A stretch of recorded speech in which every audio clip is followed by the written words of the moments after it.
Welcome to this Gluware tutorial on the topic of using the Device Manager solution. We will go over importing network devices, performing a network discovery, filtering, searching, and sorting your detailed inventory. If you're taking the Gluware test drive, you'll be able to follow along with most of the steps. If you're interested in taking the test drive to try this yourself, go to gluware.com/test-drive for more information. Okay, so let's get into the live demonstration. So Gluware is an intelligent network automation platform designed for network engineers and operators to quickly start automating your network without requiring programming skills. So we're going to take a look at the Gluware applications that run on top of the orchestration engine, and this tutorial will be focused on the Device Manager solution. So here I am in a Chrome browser. I'm pointed at my Gluware instance, which is demo.gluware.com. So if you're following along with the test drive, this would be the same instance that you're signing into. And just to note that Gluware can be on-prem or cloud-based. So I'm going to get signed into my instance here.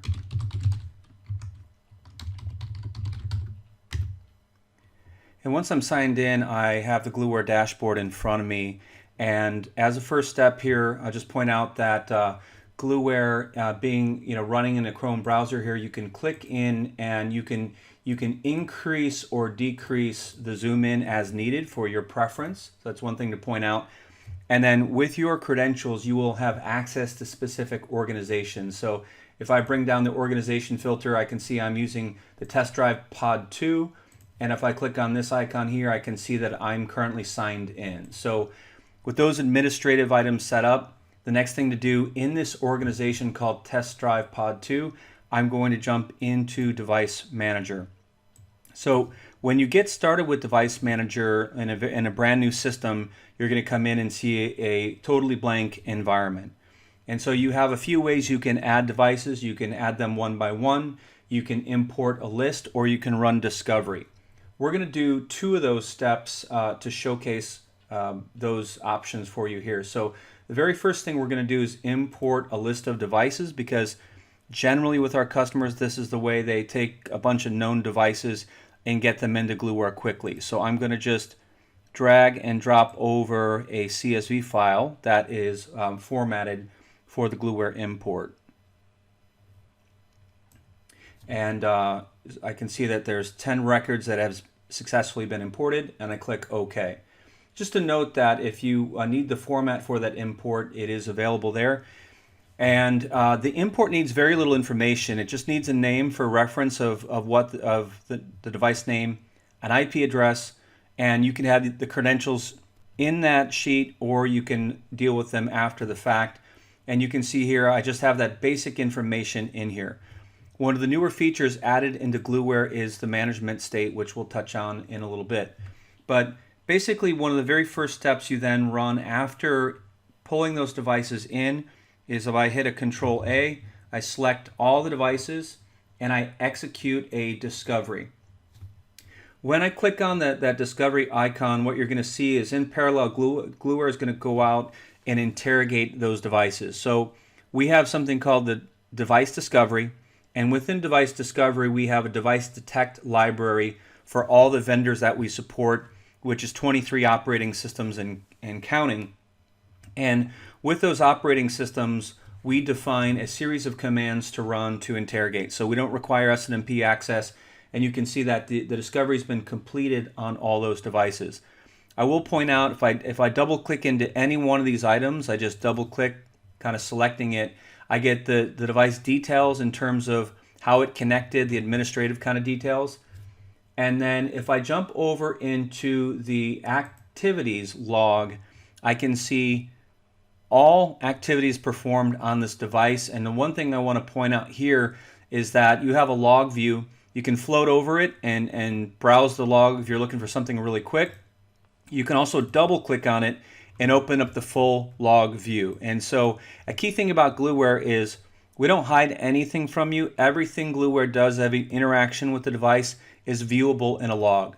So just to showcase kind of how Gluware executes a discovery of determining what vendor we're talking to, we dynamically discover what vendor it is, and then we execute commands. You can see here we're looking at a show version. Then we're looking at the output of that to determine it's Cisco. Then as you scroll through the log here, you can see it's looking at a show inventory. So essentially Gluware is running numerous commands, and we'll do this for each operating system and run through all the devices that you import. And then that data is formatted or kind of the important items like your operating system, your OS version, your SKU, your serial number are pulled out of that information and then displayed for you here in your inventory. So you get a real-time and dynamic inventory of interrogating your devices.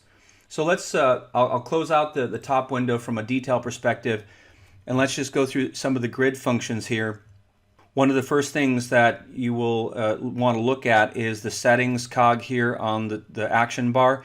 When you click on that, you can turn on columns that you want displayed or you don't want displayed. I'll just give you an example. I'll turn on description. It adds the column in, but I'm not leveraging that field to add a manual description, so I can just uncheck that box and I'm not using it. Another item to point out that's fairly important, that in the system settings, you can add custom fields. So if there's some specific parameter that your organization or you need to add, like a site type or location information or really anything, you can define a custom field and then populate that field in these records.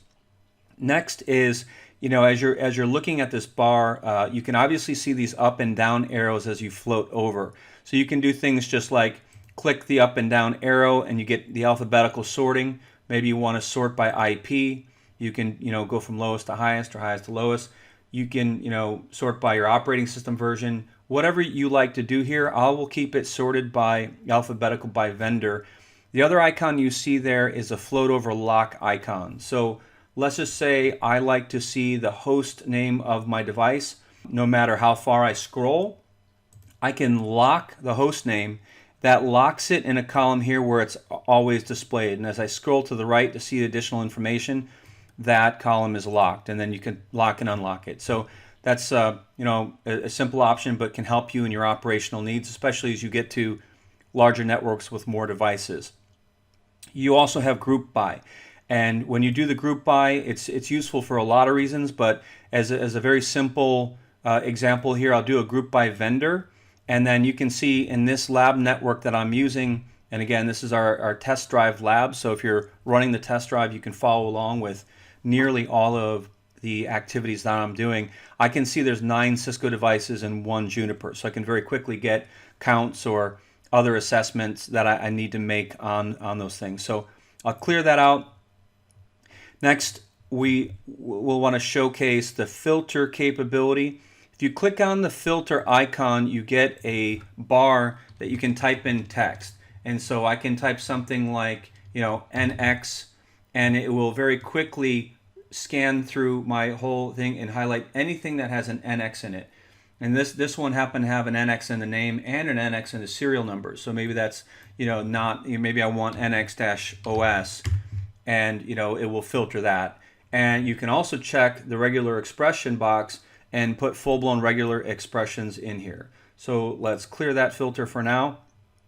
The next thing to show you is there's a drop-down advanced filter. So just another option when you're trying to sort through data, and we have customers with tens of thousands of devices in their instances, so these filter and sort and search features come in very handy. So let me showcase a search by vendor, add a rule. So vendor equals, we'll do Cisco since most of the devices are Cisco, and then we'll say and by OS version, and then equals, and we'll do 16.9.2 and apply. So you can see here just handy and helpful ways to sort the data, manipulate the data to see or find what you're looking for as you assess the inventory that's been pulled. So let me bring the filter back up and go ahead and do a reset here and apply and just kind of clear that out. So what we've worked with so far is an inventory that we've imported in. Now we want to show you one of the newer features released in 3.7, which this tutorial is based on 3.7, is a new feature called the Network Discovery utility here. So when I click on Network Discovery is the ability for Gluware to go and discover devices on your network dynamically. So the concept is you seed the device, or you put a seeded device in. You tell Gluware how deep you want to run. You can run exhaustive, which means, and it's going to go through every hop it can go through. Or you can do a limited depth by hop count, meaning I want to go 1 hop away or 2 hops away. So you can limit that scope. And then if Gluware does not have a direct IP reachability to the nodes, you can also specify to use that initial device as a proxy, where Gluware will attempt to hop through that initial device to get to those additional nodes. So the mechanisms we have for discovering those network devices is the ARP table, Cisco Discovery Protocol, and Link Layer Discovery Protocol tables. I don't have those protocols turned on in my test bed, so we won't show that. And then Gluware's leveraging the SSH protocol, and then this is the credentials I'm using on my network. So all you need is a little bit of information, and in this case I'm going to select, let's say, spoke 1 here, and then say use selected device. So it's 172.31.255.1, so that matches. This is just notifying me that I'm hopping through a proxy. There's a little float over. That's fine, because all of these nodes are hopping through a proxy to get to them. So once I'm ready, then I just click Run. Once you click Run, you're going to see real-time log messages display here. So you'll see the detailed information in your log here, and you can switch over to the detailed results view, and you can see what Gluware has done. So we discovered that primary node and interrogated it, and that's the Cisco CSR1000V that we already knew about, and that is coming up as a known device. And then we have 2 devices in the ARP table that came up as errors. And I knew this was a situation. This is a lab network. This is kind of like, each device is like a router on a stick, if you will, from a network perspective. I don't have a real topology, so I'm going to show you what these are. But you're going to have situations like this in real networks where there are ARP entry devices and Gluware won't be able to access them. And so this is a good way to find out if there's extra devices on your network that shouldn't be there, or devices that are configured with login credentials that don't match what you expect them to be. So we work through with customers and help them find these things when they're searching their network, and usually it's hundreds and thousands of devices. So you can click on the log and see exactly what happened. Again, you can float over it and see what happened. Basically, it's a credential error, essentially. So you can double click in and see what happened. And what I'll just show you quickly here is, the reason this occurred is, let me bring up the topology. So this is the topology of the lab network for the virtual POC that I'm running here, and these POCs make up the test beds that we provide for you to demo our product in the test bed. So we're connected to spoke 1 here, and basically because these are essentially kind of router on a stick, the only other IP you're seeing is this proxy that we're hopping through. So basically you're seeing kind of the VMware infrastructure and the proxy that we're accessing through. So that was expected, but I did at least want to show you how to run the new network discovery that's available in Gluware, and it's quite powerful. Our customers are certainly really enjoying having that type of capability. So let's wrap up the demo just running through all the functions that you have here. So one we already covered is the ability to execute a discovery of your devices. So at any time, you can click on one or more nodes or filter and highlight, and you can trigger that manual discovery. So just literally clicking it will run it. Each time Gluware connects to devices in your other applications, so if you're using config drift and audit, or if you're doing config modeling, each time Gluware connects, it will update the information in this grid. So essentially every time Gluware touches the devices, it will refresh this information that you see here. The next icon you see here is called Update Support Data, and I'm not going to cover that in detail here, but just note that Gluware has API integration with Cisco Support API, and by updating support data, when I scroll to the right, Actually, the support data has not been pulled, but you would see things like end of life, end of sale, SmartNet contract, and pcerts and things like this. In the next demonstration, if you're following the test drive, we'll showcase that Cisco API integration, and you can follow along. Next is an icon to just add a manual device. We don't need to do that. This next icon is a multi-edit of devices. And so this is interesting because when I have multiple devices selected, like spoke 1 through 4, if you double click again on these, you get the detailed information. And let's say you want to add a description, and let's just call it like, VPOC, which is a virtual proof of concept lab, and I hit save, right? You can go and edit things manually, but what's much more handy, especially if you're changing things like a password or something, you can multi-select devices and then click on the multi-edit, the edit, and it'll show you all the fields that you can edit. And I will say VPOC and hit save. And now if I go into any of these devices, I can see that each of the devices has the description VPOC. So it's just a multi-edit, something to simplify if you do have to change details about those devices. The next icon is Reboot Device.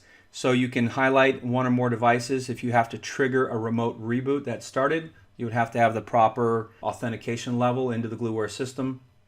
Network discovery we ran through. Import devices was the first step I took in pulling these devices in. And just again to mention that we're at 23 operating systems that we're able to interrogate and support in the platform. And the second to last one is around exporting. So when I export the devices, it generates a CSV file for me, which is the details of the nodes pulled out here in a device report. So all those are fully exportable out of the system. And then just to touch on a few things left on the top grid, in that, anytime I click on a node or double click on it, it comes up into this top view, and you can have multiple views. This is the device details. These next 3 icons are related to the Cisco API integration for end of life, end of sale, advisories like pcerts and SmartNet status. This view is pretty interesting because every time we touch these devices, we store the latest configuration. So kind of theoretically, you'll always have a good copy of the latest config that was working when you connected to it. So this will tie into other applications that we get into with Gluware, with drift and audit, and when we get into configuration management. And then one I touched on before is the activities log. You can see everything Gluware did, and when there's an interaction with the device, you get the full log of everything that Gluware did. So I think with that, we covered basically everything you need to know right now about Device Manager to get going. If you're running the test drive, you can follow along with pretty much everything I showed you here, except for the importing, exporting of devices, I believe, with your operational credential, where I'm at an administrative credential. But just note that we do have customizable role-based access, so if there was something you needed to see or do in your evaluation, let us know and we can customize your role-based access. One handy thing tip to leave you with, if somehow you close out your window and you lose your Device Explorer view, you can click on this icon to bring it back. When I was an early user with Gluware, I made that mistake and was kind of searching around for how I get it back. And also to note that sometimes these bars are in a floating mode where when you're not using them, they go away. So you have to bring your mouse down to pop them up. For me, I always tend to pin these toolbars just in case I need access to them. So that pretty much concludes the tutorial on Device Manager. The last point I will provide for you is that on any Gluware instance, if you go to API-docs and close your parenthesis there, you get the full view of the API docs. And if you go into devices, you can see everything that you can do in Device Manager is accessible via API.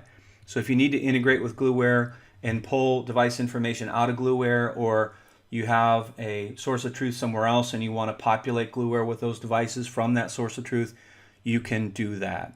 So with that, this concludes the tutorial of Device Manager. Thank you, and if you're continuing on with the test drive, you can move on to the next test case. Thanks for your time.